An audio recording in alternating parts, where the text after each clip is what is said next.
Forza Horizon 4 came out in 2018, and when it first dropped, I jumped in and I played the crap out of this game. I did most things that you could do.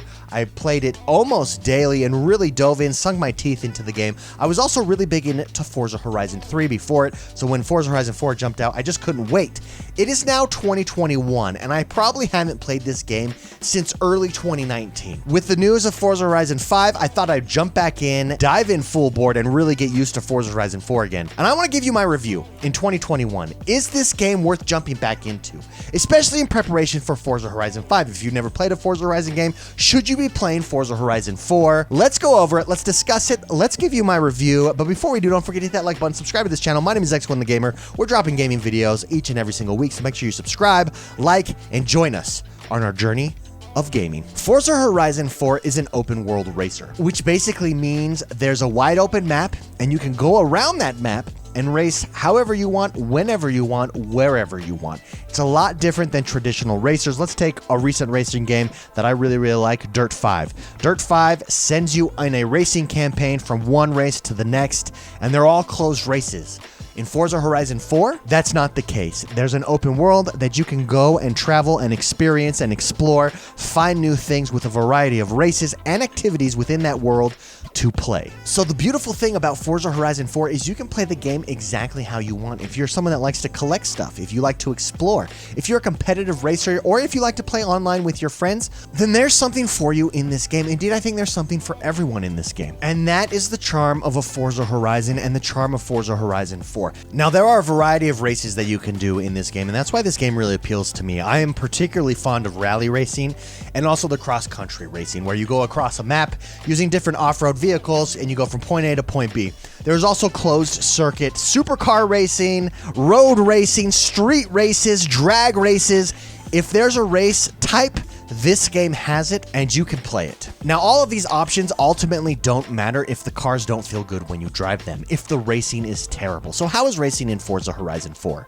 Well, quite frankly, it's one of the best racing experiences that you can have in any game. Forza is known for the way their cars handle and feel and the realism behind that. The nice thing about Forza Horizon 4 is that there is this nice middle ground. Forza Motorsport is very hardcore. It's a very simulation racing experience, and that's not for everybody. If you make a mistake, you're out of the race, you're done, your car is probably crashed, totaled, and you can't continue driving. In Forza Horizon, it's not 100% arcadey, like a Need for Speed, for instance, is, or even an old school Midnight Club, or a Mario Kart for that matter, but it's not 100% simulation. It has this nice middle ground that honestly, I think is the sweet spot of any racing game. All the cars feel really good, and what's amazing that Forza manages to do is every single car feels different. For instance, let's say you're driving a big, bulky Ford Raptor, and then you switch over to a nice, fast, sporty Porsche. They're both gonna feel different through the controller, and that's one of the amazing things that Forza manages to do. Every car handles differently. They feel different. The weight feels different. The way it handles turns, braking, off-road, on-road, drag racing. It doesn't matter. Each car is so nuanced and so finely tuned in Forza Horizon that it makes it the premier racing experience out there. And it's one of the first things that you're going to notice as you switch from car to car and switch from race to race. So let's talk customization. One of the things that Forza Horizon does really well, again, is it just gives you all these options, especially when it comes to customization. Each car is totally customizable. Any car you own, you can tune up exactly how you want. Beyond that, you can design the car exactly how you want. There are literally thousands of decals, thousands of designs, thousands of tuning mods for any vehicle you have in the game. If that's what you really like to do, in fact, you can design your own tunes and designs and then sell them on the Forza Marketplace, where you can make money off those sales. The customization here, the personalization here is unmatched in any racer, and this is part of the charm of Forza Horizon 4, just giving you the options to not only play how you want, but to look how you want, and for your car to drive how it wants. customization in Forza Horizon 4 is just another point that really shines, and something you're going to notice. If it's what you're into, then this is the game for you. Which brings us to content. The sheer amount of content in this game is quite frankly overwhelming, particularly if you first start up the game.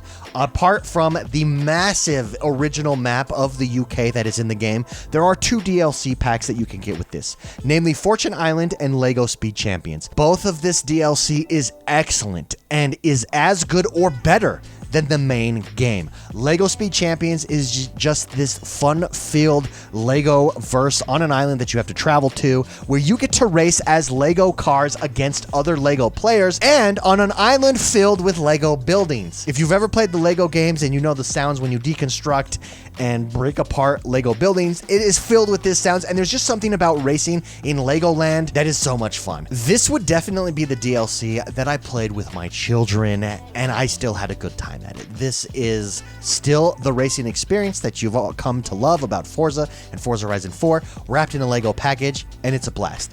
The next DLC is Fortune Island, and Fortune Island is a little bit more hardcore. It takes place on an island, and this island has some of your more challenging races and some of your more challenging exploration to do. It's a great addition. I love both of these DLCs, and so if you're questioning content, there is no question. The sheer amount of content in 2021 is next level. It's amazing. Both DLC is fantastic. And so the question remains, in 2021, is Forza Horizon 4 worth playing? Should I pick this up before I play Forza Horizon 5? And my answer is a resounding yes. Forza Horizon 4 is one of the best open world racers of all time. The amount of content alone makes this game worth playing, and on top of that, when you take into account the different ways that you can play and that the game is still 100% fully supported by the team over at Playground Games, this is a no-question, no-brainer. It's a game that if you're a racing fan and want to experience racing at its finest, at its best, at its funnest, this is the game for you. Not only that, it keeps you playing and it keeps you going.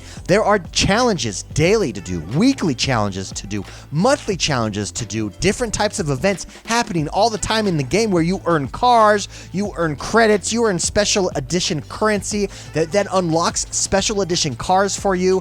The replayability is huge. You put on top of that the multiplayer factor where you can do stunts, you can do elimination mode, which is their battle royale version of the game, and the game is endless. It's endless fun. It's an absolute blast. It's in Game Pass on top of it, as it is a Microsoft exclusive. And so yes, 100%, this is a racing game that you need to experience. Now, if you are planning on picking up Forza Horizon 5, you can jump into any of the Forza Horizon games without any previous knowledge. They each kind of stand alone. However, I would recommend jumping into Forza Horizon 4 before jumping into Forza Horizon 5, especially in the coming months as we get closer to the launch date of Forza Horizon 5, just so that you get used to the way things work, where to find things, how the menus work, what is expected of you in the game, what is a Forza festival, and stuff like that. It is a unique experience. It's an open world experience, and it's one of the funnest racing experiences that I've ever had the pleasure of playing. And that does us for today's video, everybody. I'd like to know what you think. Are you planning on jumping in on Forza Horizon 4 before you jump in on Forza Horizon 5? Let me know in the comments below. Again, don't forget to hit that like button, subscribe to this channel. My name is X1 the Gamer,